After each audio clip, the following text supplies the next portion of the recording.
Welcome to the Trailbreaker Podcast. I'm Aaron Feinberg. In this podcast, I explore what it takes to be a trailbreaker. Through intimate conversations with people carving new paths across the landscapes of business, art, and sport, we dig in on how to excel across seemingly disparate endeavors. What drives people who manage to succeed multidimensionally? Is it how they think? Is it meticulous planning and follow-through? Or is it some measure of delusional optimism? My guest today is Bobby Gill, Director of Development and Communication at the Savory Institute. His work serves to accelerate the adoption of regenerative agriculture and distill these complex issues to new audiences. We talked about how regenerative agriculture can heal the planet, how to persuade people to adopt a new paradigm, and the value of audacious goals when trying to create global change. Good afternoon, Bobby, and thank you so much for joining the show today. Yeah, thanks, Aaron. It's awesome to be here. So I'm really excited to talk about the work that you're doing with Savory and a lot of the initiatives that you guys have with, folks here in the United States as well as globally with the work with your hubs. But I want to first talk about, your background, as a trailbreaker. You've started, back with the, bioengineering. Is that right? Biomedical engineering. Yeah. Okay. Talk us a little bit through about, your background starting way back then, and then how it has pulled through to your work with Savory. It's funny. Like, a lot of people that I come across seem to have very disparate backgrounds. Like, we all came from this very different way of life and have arrived, where we are. And I think that's the path that a lot of us take, is we don't really know what the hell we're doing when we're younger. You go into college at the age of 18 and they're like, declare a major. And you're like, oh, okay, cool. I know exactly what I want to do for the rest of my life, but you really have no idea and you figure it out. So anyways, I was a very, technical minded, tinkerer, problem solver, and very much into health and wellness. So, those two things, I, got the thought that biomedical engineering was what I wanted to do. So I majored in that. And for, about 8 or 10 years after school, I worked for the Food and Drug Administration. So I basically designed clinical trials and reviewed cardiovascular devices to make sure that they were safe before approving them to be sold on the market. So, I did that for a while and I thought that's what I wanted to do, but it really didn't light a fire under me. It wasn't where my passion was. And, in the grand scheme of things, like approving an endovascular graft to be sold by, some large multinational corporation is great for them. But in terms of really tipping the scale of helping public health and helping create a healthier, more thriving planet for, the planet itself and for, its inhabitants, I knew there was more I could do.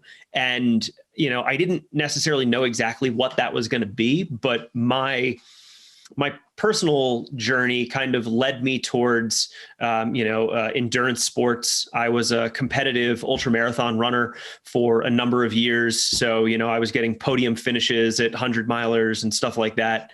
And folks that are watching this might be, like raising an eyebrow. And I'll say that was probably a good 30 or 40 pounds ago. Back when I was putting in the mileage, things looked a little different. But, through the health and wellness and endurance world, I started getting interested in diet and nutrition. And from there, I started looking at where my food comes from. And that got me interested in agriculture and started asking those questions. And so I just kept asking, why and where and how, and going deeper and deeper down the rabbit hole. And in doing so, I discovered this world of regenerative agriculture, which is really, for those that I think are familiar with sustainable agriculture, which is, very much in the lexicon of folks' minds, regenerative agriculture is taking that a step further. So sustainability is really maintaining the status quo. And if you look at how food production and land management is being done right now, the status quo isn't good enough. We need to do so much better on the global scale with agriculture and land management. And regenerative agriculture is this whole realm of farmers and ranchers and pastoralists that are working in a way that works with nature instead of against it. And it actually heals nature and allows it to get better over time, so that there's a host of co-benefits that come along from it. So let me jump in there real quick. Yeah. So I know a lot of the work that Savory Institute does is helping folks to transition their existing grasslands and farms, et cetera, to this more regenerative agriculture approach. Is that right? Yeah. So Savory Institute basically is a nonprofit working to help train and educate and equip the farmers and ranchers that are interested in adopting these methods. And so, for me, coming about it from a biomedical engineering perspective, I was like, well, I have no background in agriculture. Like this, I don't know how I can get into this space, but like, I can't help but dive deeper into it and read more books about it and learn. And it's just, I knew that was the thing, because when you look at proper land management, at regenerative agriculture, it's, grazing animals in a way that the large herds of bison used to roam across North America, or the great wildebeest migration across Africa. There's always used to be these large herds of animals, but, humans kind of messed that up. We domesticated all the livestock, we put up roads and fences and killed off the predators. Like the same type of effect doesn't happen anymore, but there's a way that you can mimic that by planning your grazing and bunching up the animals and moving them around according to an intentional plan. And that's what we do at the Savory Institute, is teach people how to do that. And when you do it, you're growing more grass, which is pulling carbon, CO2 out of the atmosphere and creating soil, healthy, vibrant soils, and storing water and creating habitat for wildlife and nutritious food. And it just it creates this abundant, thriving, resilient ecosystem. And I was just like, oh, wow, that is absolutely incredible. And I need to put my efforts behind that. Yeah. So, in essence, you're regenerating the land through, managing the animals and the ecosystems that would already be there, but that we've sort of upset the balance, and you're kind of helping it to reset. And then thus, the plants, the soil, the water, the health of the animals is all improved.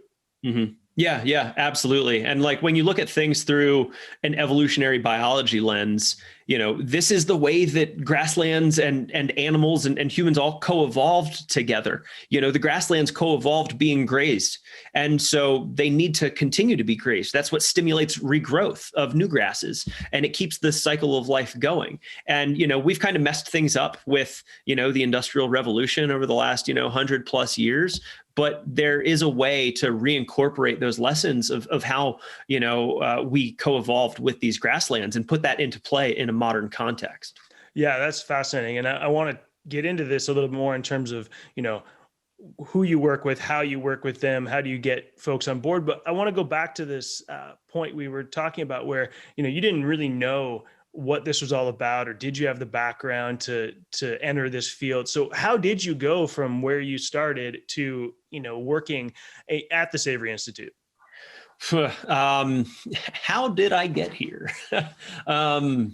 So at the FDA, I was, I was doing my thing, but it wasn't really working. I knew I had to find something different. In my spare time, just out of boredom, I created a charity run series with some friends of mine. So we started this charity run, and that really took off. And it became not just a local thing in DC where I was living at the time, but it became a national thing. And then it became a global thing.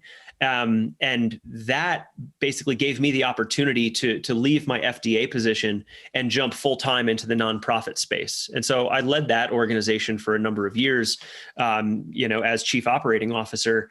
And what that did is it allowed me to really dive into an entirely new world that I knew nothing about, and, really hone my skills on things like, marketing and operations and, web development, and just diving into the areas that I was interested in. And I was like, oh yeah, I've got a creative side. Let's dabble in the graphic design sort of stuff.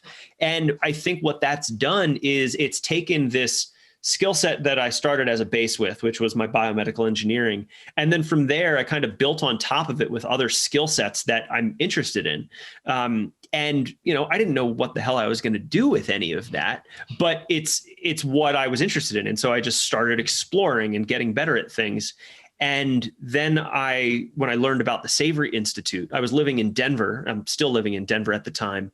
And I realized that Savory Institute was just, 30 minutes up the road in Boulder. And I was just like, oh, wow, I need to make this happen. And I don't know how, but they were hiring a director of development. And so, they needed someone with fundraising experience. And I was like, well, I've been in the nonprofit space for X number of years now. And by the way, I can come about things with my, clinical background from biomedical engineering, and I can help review the peer-reviewed literature and help interpret that because I, have been working in the marketing space. So I can help, convey these complex ideas of land regeneration and carbon sequestration and translate that to a lay audience. And so I was like, I've got this diverse skill set, and it worked. And, lo and behold, they accepted me, and I, have been ever so grateful for it.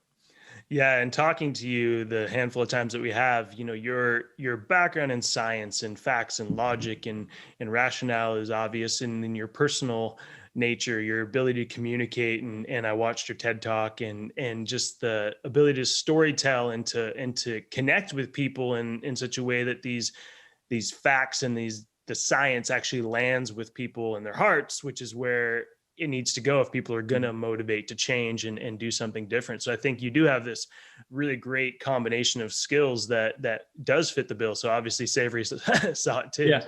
Well, I think a lot of people think that we live in this society where we think we need to be these like ultra specialists in a certain area. And it's like, you pick your lane and you become the very best at everything. It's like, I don't believe in that. I think we need more generalists in the world, because, when you look in nature, for example, and you look at a forest, you look at the very edge of a forest where it meets a pasture, that edge of the forest is where you see the greatest abundance of life. There's the greatest diversity of species because there's the greatest amount of ecological niches that are being created in the edge of where two ecosystems meet. And so from an ecosystem perspective, that's called the edge effect. And I think the same is true in terms of skill sets of people, like when I have a conversation with another person in ag, we're both talking the same language. We're kind of reiterating the same ideas back and forth. I mean, that's an overgeneralization.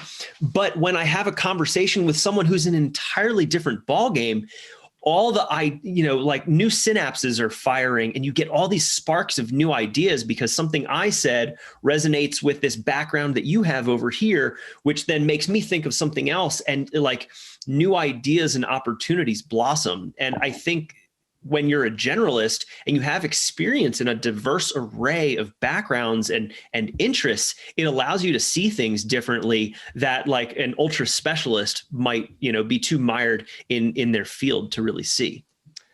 Amen to all of that. It's one of the impetus for this podcast as a whole is that I truly believe we are designed to just continuously evolve, and then we don't have a top end for the things that we're capable of or the things that we can be good at, and that this ability to be on a path and to then go and trail break a different direction, and then what does it take to believe you can do it, and then the steps to accomplish it. And I fully believe in all of that. So I did not realize that was your perspective, but I'm even more glad I had you join the show. Yeah.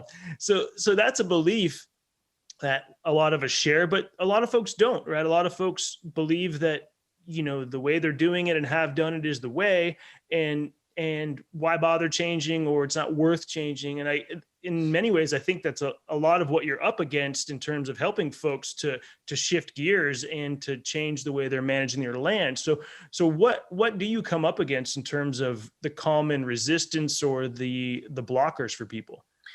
Well, From Savory Institute's perspective, when we're dealing with farmers and ranchers, you can't just go and knock on someone's door and be like, knock, knock, knock. Hey, the way you've been doing things your whole life and the way that your dad did things his whole life and that like his parents did their whole life, like you guys are all wrong. Yeah. And so here, take my new thing and come to my course and come do that. Like that doesn't work.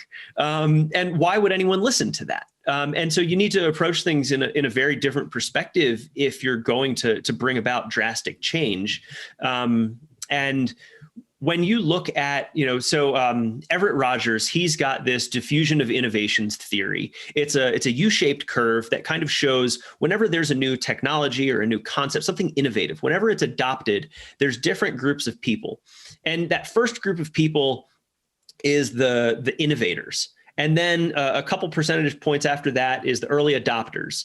And then there's when you get into the bulk of the people, the main part of the U-shaped curve, you've got the early majority and the late majority. And then you've got the laggards, which is like the last 16%. A lot of people, like when they're talking about a new concept, they're trying to convince the laggards over here on the far end. And so like, if you think about it in terms of smartphone adoption, if we go back, 10, 15 years ago, whenever the smartphone came out, there were the people that were the first ones in line at the Apple store to get this fancy new thing. And everyone was like, no, other people were like, you're ridiculous to wait overnight for that. I'm not going to do it. And then other people were like, I'm going to have my flip phone till I die. And there's still a few of those out there. Your flip phone. Yeah, there you go. So you're part of that 16%. You're a laggard right there of the innovation. But there's the people that are going to get super excited because it clicks for them, either because they go against the grain in what they believe in, or, they see what it is you're talking about because it's been presented in a way. I think when change is going to happen, focus on the early adopters and the innovators, like what appeals to them. And, from Savory's perspective, there's a lot of farmers and ranchers out there that are interested in finding something different because the traditional paradigm, the conventional industrial agricultural approach doesn't work for them, either because they are environmentally minded and they see what is happening to their land and they're like, no, I need to care for this planet and do something better. Or maybe they're a farmer or a rancher who they're existing on razor thin margins. The profits are getting less and less each year because, the productivity of the land is getting worse and worse. And so they kind of see the writing on the wall that something has to change. So from that perspective, we don't go knocking on their door. They come knocking on our door saying, hey, we've seen you out at conferences and TED Talks and, webinars and whatnot. We've heard that there's something different, that there's an alternate path. I'd like to learn more about it. And from our perspective, it's welcoming them with open arms and saying, absolutely, what would you like to learn? And not having any judgment on where they are, where they've come from, or things that they still hold near and dear to their hearts. Like maybe they're interested in just, dipping their toes in the water. And that's okay, because even if they're just dipping their toes, that's the first step on a journey. And you never know what that's going to become years down the road, but you can't force someone down a path that they don't want to go. You need to just show them that other paths exist, perhaps show examples of other people that are on those paths that may resonate with them. So, from my perspective, at Savory Institute, I run all of our fundraising, but our communications and marketing. So a big piece of my job is storytelling, because, I can hammer people with facts and statistics and logic all day, which is like my engineering background. But that doesn't really convince people to change. What convinces people to change is stories of people whose livelihoods have been impacted and how the profitability of their farm has changed and how the beauty of their land and the connection to their family and all these sorts of pieces. Like that's what resonates with people. And so you got to take the logic oriented side of things and really move it down to the heart space of the storytelling. And when you do that, people really change. And then in terms of that, diffusion of innovation curve, as you do that with the innovators and the early adopters, eventually enough momentum is going to build with those people that it's going to start to become more accessible, and the markets are going to shift, and the cultural norms are going to change, so that the large majority of people, it will make sense for them to jump on board as well. And then just ignore the laggards. They'll, if they join, great. If they never do, that's fine. Yeah, that concept of meeting people where they're at and then inspiring them to move their feet to a new place or direction, I think is really important, because if you can inspire people to sort of do it intrinsically, then then you have true change, and you have change that will be lasting, versus people doing what you want them to do, but for reasons you're going to regret later. Well, from Savory's perspective, when we deal with, like changing how you graze your animals, I mean, you can force someone, through like a government program, or the buyer, says, these are the standards you must meet. Like, you can force change, but that doesn't mean that change is going to last forever. It's like putting a gun to someone's head and saying, do this, and they'll do it. But as soon as you take the gun away, like, they're going to go back to doing what they want to do. And so you can't force people to change. You need to have that paradigm shift. You need to allow them to see the world differently, because when they see the world differently, then they're going to make decisions differently. And that's like the big part for us is, when someone comes to us to learn about holistic planned grazing, that's like the methodology that most people are interested in, that we teach. They come to this 9-day intensive course, and they think it's going to all be about grazing. In reality, it's like 2 or 3 days is about grazing. But the first couple days, it's all about, managing complexity, and what do you want your life to be? What's your ideal future? What does your land look like? What are your dynamics with your family? And then developing this concept of your holistic context, which is like the North Star that you're aiming for at all times. And it's this thing that people aren't expecting, but we go through this process and these exercises, and what it does is it allows them to truly get a sense for what they want in life. And then, we show them some pieces of, this is how the ecosystem works, some, ecosystem processes about water cycles and nutrient cycling and whatnot.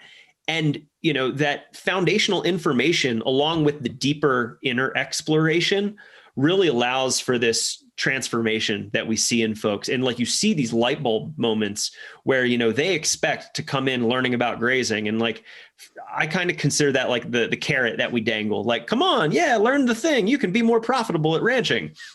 And then they come through and they see the world in an entirely different perspective. And because they see it differently, they're going to walk through that world much differently.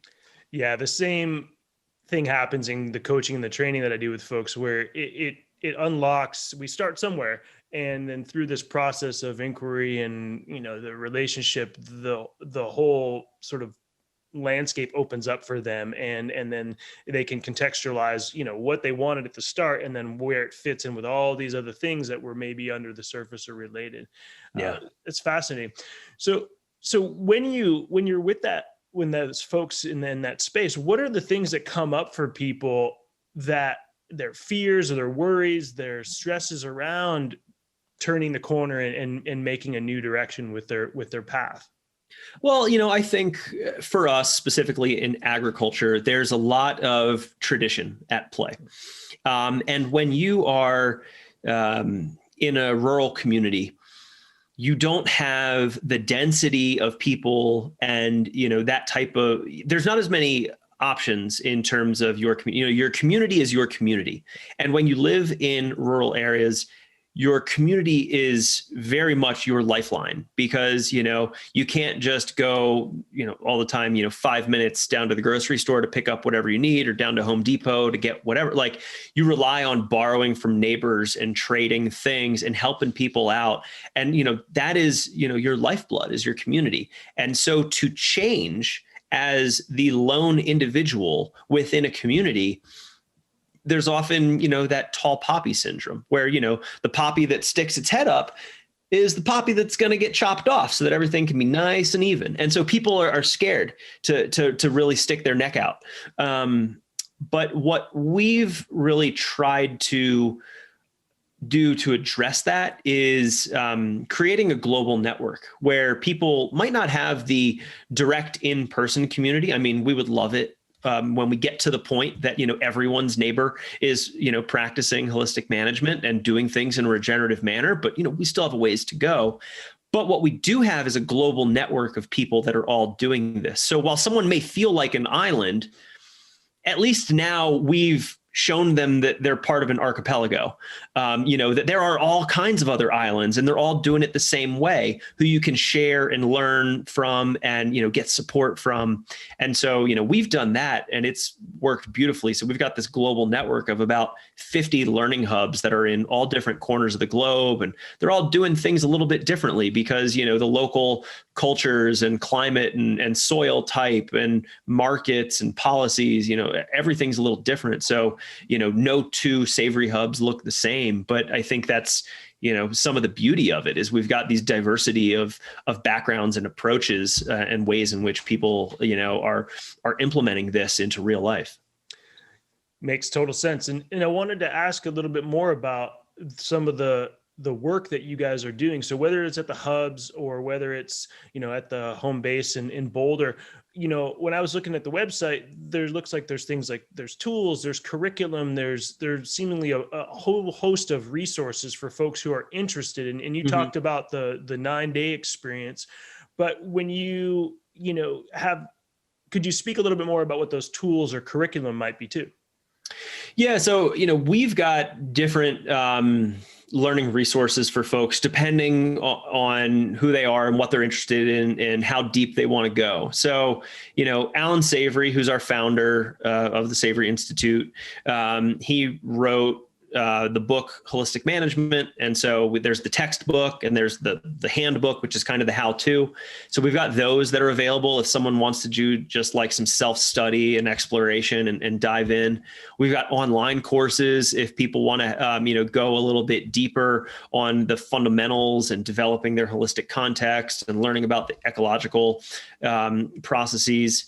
And so we've got that, but then for the more in-depth hands-on, we have our Savory hubs, which are those learning sites around the world. I said we've got about 50 of them. So depending on where someone is, we've got resources that can meet them where they are, because we know that not everyone is ready to go to, a weekend course or a 9-day intensive. That's a lot to ask. They might just be interested in like, oh, I just want an ebook that I want to scroll through and read a little bit. It's like, okay, we've got that. We've got a hardback book if you want to dive a little bit more. We've got online courses. We've got in-person. So for us, it's not that like this is the steps you need to take exactly, but rather here's a host of offerings that all kind of go into different levels of depth, depending on where you are and how far you want to go with it. Great. And I know that you guys have a lofty but hopefully achievable goal of transitioning I don't know how many billions of acres of land by 2025. Is that right? Yeah. So it's our big, hairy, audacious goal. It's our BHAG. And so our BHAG is we want to influence management on 1 billion hectares of land by 2025. And that's a big, audacious goal because, globally there's 5 billion hectares of grasslands. So we're going after 20% of that, or a fifth. And, that's a lot. But I think from our perspective, the BHAG is there to remind us that the issues that we're facing in terms of desertification and climate change and food sovereignty and water, all of these things are big, massive, massive, massive global issues.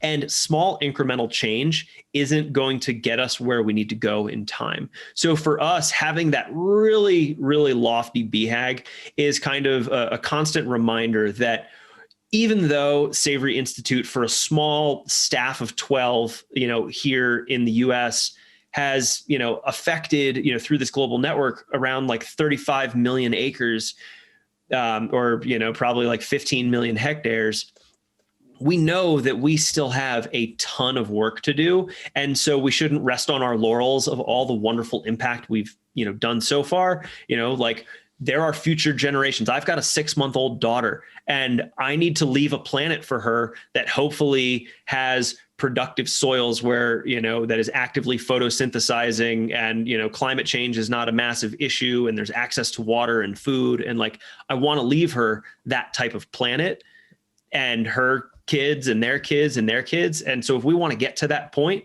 like, the clock is ticking, and we need to do a lot better and a lot quicker.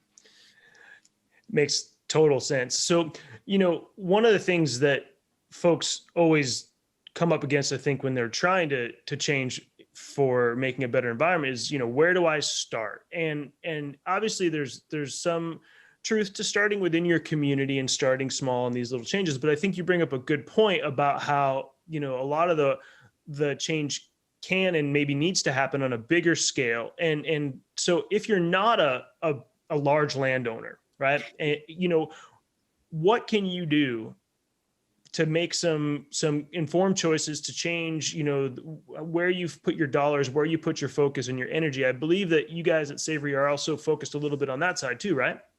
Yeah, so we work on the farmer and rancher side of things, but we also work on the market side of things, working with brands that are interested in getting into regenerative agriculture. Because when you're working with a brand like Timberland boots, for example, they've got lots of leather that they put on their boots, but where does that leather come from? Well, they've signed on to our land to market program, and now you can go buy leather boots that have leather that comes from 100% verified regenerating ranches that we've gone out and we've measured the outcomes on the land, and we've trend lined those, and the health of the land is increasing over time.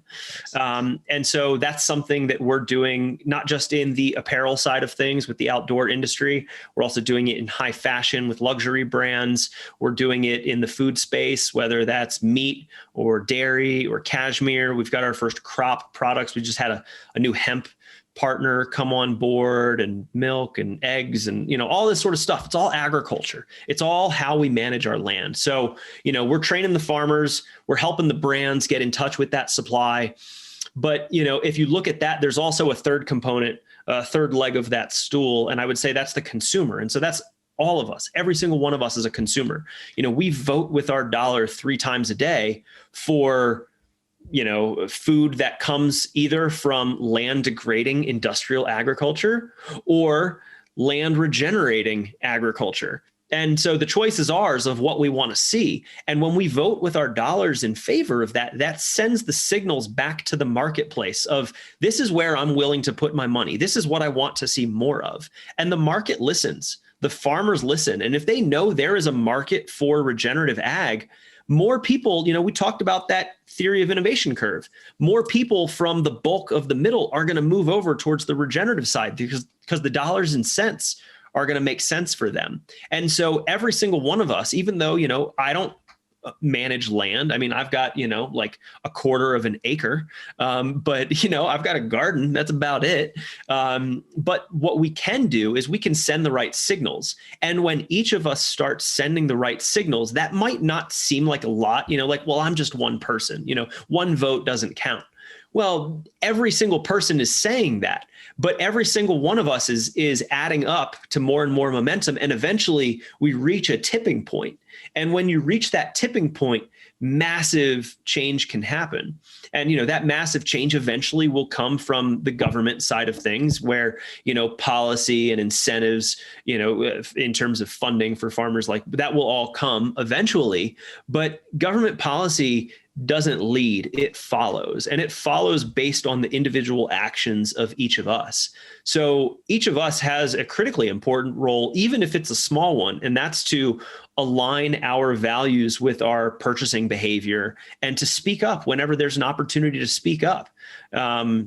So, I think it's critically important for all of us to try to align those values and buy things that, are aligned with regenerative agriculture, if that's something that resonates with you, or maybe it's, fair trade, or maybe it is organic, or, whatever it may be. Align your values with where you spend your money, because I think that's one of the most important things. And that's not to say that corporations get a free pass, that they're just doing what we are asking them to do. That is part of the marketing playbook of, big tobacco, is they tried to pass the buck and blame the consumer. And they were just saying, well, consumers want cigarettes, so we're giving them cigarettes. Big oil and, fossil fuel industry is trying to do that now and say, well, it's consumers want, fossil fuels, so we're giving them fossil fuels. And ag does the same thing. But both of us have a responsibility, each of us as a consumer, to send those signals, but then the corporations have a responsibility as well to make big change where they can, because they absolutely can. And, a lot of them are, not a lot, some of them are starting to. If you go and look at Google search trends, you can see how different terms have been searched in popularity, over the years. Regenerative agriculture has just been skyrocketing over the last couple of years. It's going gangbusters. And that's so amazing to see from my perspective, because it's like, okay, people are starting to get it. There's starting to be documentaries on Netflix. There's products that you can go buy at Whole Foods and, natural grocers and REI and all this stuff. And I'm like, yes, it's happening. Now let's just keep stewarding that and say, okay, along the way. And, those of you that want to come join in on this journey and break trail over onto this regenerative side of thing where we are, we will welcome you with open arms, because you've probably got a skill set. Maybe you're a financier and you've got ideas on capitalism and how we can change those markets. Or maybe you're an engineer who can come and help translate complex science to a lay audience. Everyone has something they can give and offer. And I think that's the beauty of where all this is going. Yeah. And in my very naive understanding of regenerative agriculture, it feels like it's pretty inclusive in the sense where it's like, I don't really see how anybody loses if we go that route, right? It's better for the environment. It's better. We get better food products, water quality, soil depth and density and health. We get more profits, we get stronger communities. So absolutely. I think that the work that you are doing, that Savory Institute is doing, and that all the other players in the space are doing is super needed. It is fantastic to hear how much it is being spoken about, even just in the last 4 or 5 years that I've been micro associated with it. So look, I want to thank you for your time today, for the work you're doing. And if folks want to find a little bit more out, is Savory Institute website the best approach, or is there some other path that they should look for? Yeah, check us out. Savory.global is the website. If you go to savory.global/newsletter, you can subscribe to our newsletter. There's also an archive there of all of our previous ones, so you can see all the things happening around our network. There's all kinds of videos and science and stories. There's all sorts of stuff there. So, and we're on all the major social channels: Facebook, Instagram, YouTube, all that jazz. We're around. I'm managing it. I'll be there. Perfect. Well, again, thanks for your time and all the best, and have a fantastic summer with that new little baby of yours. Appreciate it, Aaron. Thanks so much, man. Take care.